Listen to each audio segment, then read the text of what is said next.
Kaixo, ariketak egiten jarrituko dugu, 8. ariketa. Ariketa honek esaten digu, badauzela bi egikari, A eta B, eta bi egikariak A eta B norabide eta noranzko berean doaz, norabide eta noranzko berean doaz.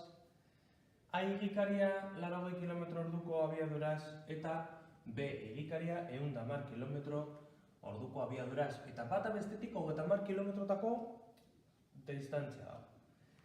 Momentu berean ateratzen dira eta galdetzen du non eta noiz harrapatuko duen.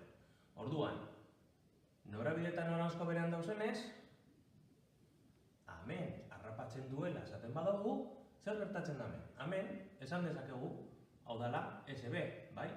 Betik ona dagoen distantzia dalako. Eta hemendik ona dagoen distantzia SA da. Zein da bi distantzia horien artean dagoen erlazioa? SB izango da SA gehi 30 kilometro.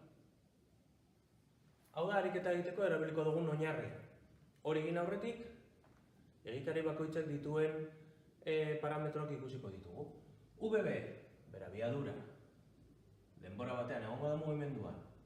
VA, TA, ere denbora zehatz batean egongo delako mugimenduan.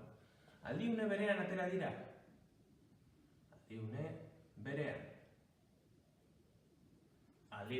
atera badira, TA eta TB berdinak izango dira eta T erabiliko dugu. Aldiune berean ateratzen direnean, biek denbora berbera ematen dute mugimendua. Beste ariketa batzuetan, ordu laurden arina ateratzen da, edo beranduago kasu honetan aldiune berean ateratzen dira. Orduan, bien denbora berdina izango da. Bakoitzak bere abiadura dauka eta bi distantzien arteko erlazioa badaukagu. Orduan, orain matematika bakarrik egin badago. Venga. VB biderte berdin, VA biderte, gehi 30. Hemen TB eta TA jarri dezakegu, baina badakigu TB eta TA berdinek direla. Orduan, VB, T, berdin VA, T, gehi 30. SB, SA, 30. Bek egiten duen distantzia, izango da ak egiten duena gehi 30 kilometro. Bai?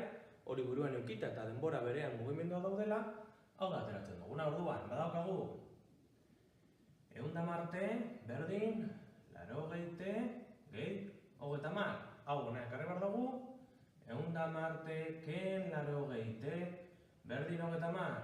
30 T, berdin 30. T, berdin, ordu bat. Ordu bete emango dute mugimenduan, hau da noiz. Atera direnetik, ordu bete pasa.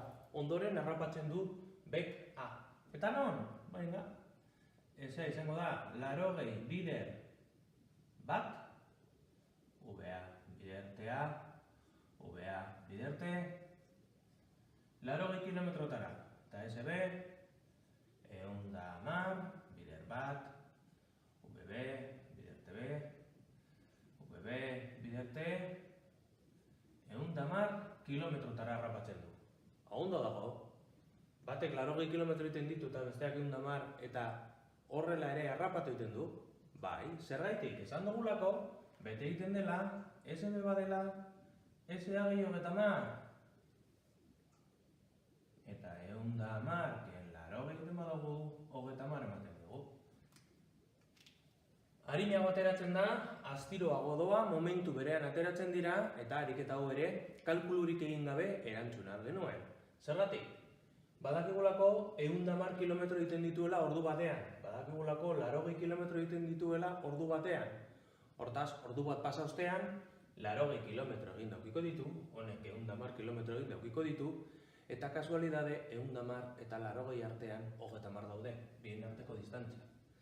Ariketak ikusterakoan, pentsatu, kalkulak egin aurretik askotan ariketetan horrelako esaldi bakar bateko erantzuna emoteko prest daude ariketak ikusteko adi zaudeten edo ulertu egiten dozuen ondo gai.